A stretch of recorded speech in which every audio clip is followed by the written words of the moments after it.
Now, environmental campaigners have accused the government of allowing the fossil fuel industry to waste enormous quantities of gas. The Green Alliance charity claims that the amount of methane being leaked and then burnt off by the UK's oil and gas infrastructure is enough to power more than 700,000 homes. And they insist that high energy prices mean that it should be profitable for more of the gas to be captured and used. Our environment correspondent Jonah Fisher has more details. Look. To spot a gas with no colour or smell, you need some pretty smart technology.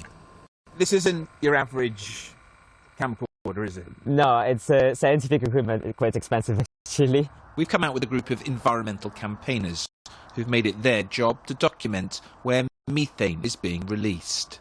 What are we looking at here?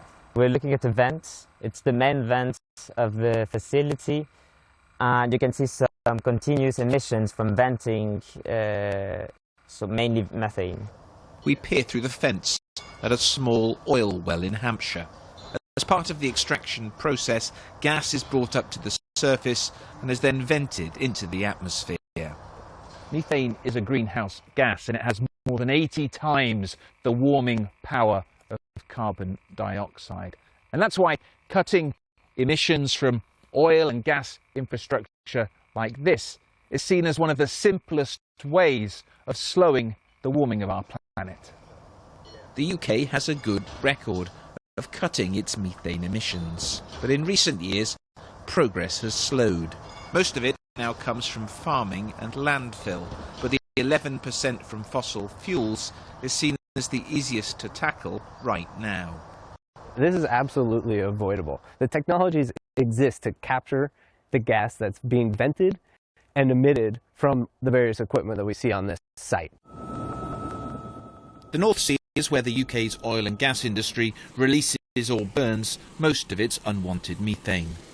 But could it be doing more? Even before energy prices soared, the International Energy Agency said nearly half of the world's methane emissions from oil and gas could be captured at no extra cost. We estimate that around 750,000 homes could be heated this winter if we stopped flaring and instead piped that gas into people's homes. It's a scandal.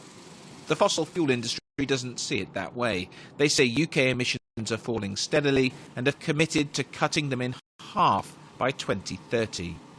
Some facilities are quite old. To repurpose these facilities to capture what the Environment Agency would call de minimis volumes of methane, very small amounts, is not economically viable.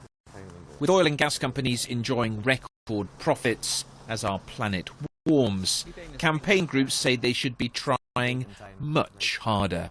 Jonah Fisher, BBC News.